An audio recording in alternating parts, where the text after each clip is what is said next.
இன்னைக்கு என்ன பார்க்க போறோம்னா நம்ம பீம்க்கும் கிருஷ்ணருக்கும் பிடிச்சது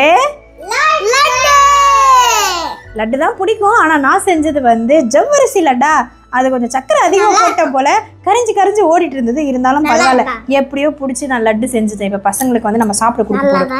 நல்லா தான் இருக்கும். இந்தாப்பா உனக்கு ஒரு லட்டு எடுத்துக்குமா.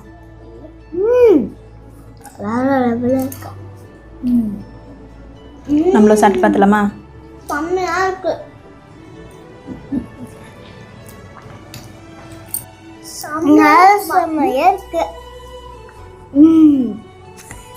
அடுத்து என்ன பேசுறதுன்னு தெரியல. அந்த சக்கரை அப்படி வாயோடு ஒட்டிக்கிச்சு போல இல்லப்பா. சரி, ஓகே. நம்ம வந்து இன்னைக்கு சூப்பரான ஒரு லட்டு செஞ்சோம். குழந்தைங்களுக்கு வந்து சும்மா காரமும் அப்புறம் வந்து எண்ணெய் ஐட்டமும் கொடுத்துட்டே இருந்தேன்னா சரி ஸ்வீட் கொடுக்கலாமேன்னு யோசிச்சு அதை செஞ்சேன். ஆனால் ஒன்றுங்க, மனசாட்சி தொட்டு சொல்லணும் எதாக இருந்தாலும் கொஞ்சம் சுமாராக தான் இருக்குது. ரொம்ப சூப்பராலாம் இல்லை, உண்மையை சொல்லிடணும். நம்ம தானே